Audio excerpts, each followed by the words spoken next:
ayun na nga po, no, Edu, di nakatiis. Tinanong si Fiancé, nakapag-adjust na ba? So, anong sa palagay po ninyo, ano?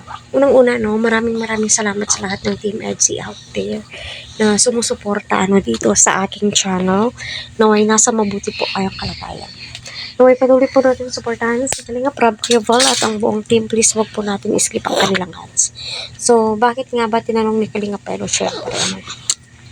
Kita naman po ni Kalinga Pedro yung before and after at saka yung naalala nyo yung malakas yung ulan no that time at high tide, 'di ba? Ang tatay ni Fiancé ay isa po siyang caretaker sa isang bahay.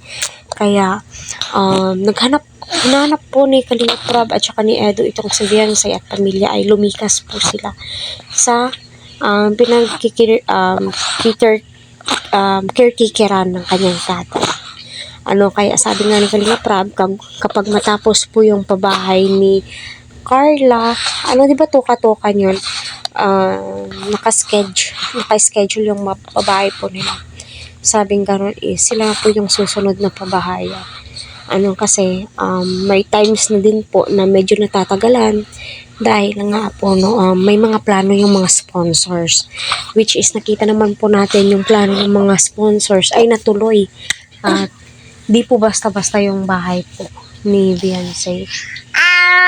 So, ika nga ni Edo, nakakapag-adjust na nga ba si Fiancé? So, hindi po may iaalis kay Kalinga Edo. Bakit niyo po naitanong kung naka-adjust na nga ba itong si Fiancé sa kanyang paligid? Syempre, doon na po lumaki si Fiancé sa tabing dagat. Ano, so, syempre, hahanapin po niya at kita naman po natin kung gaano kalaki yung bahay po nila na kahit nino man, ano, isang pangarap na lamang po yan, ano, at masasabi mo po talagang deserve ni Fiancé dyan. So, ika nga ni Fiancé, haniniba po siya. Ano, kasi siya lang po yung nasa kwarto. Pwede naman yung kapatid niyang babae. Pwede po silang dalawa doon sa kwarto, di ba? Masasabi mo deserve nila yung biyayang natatanggap po nila.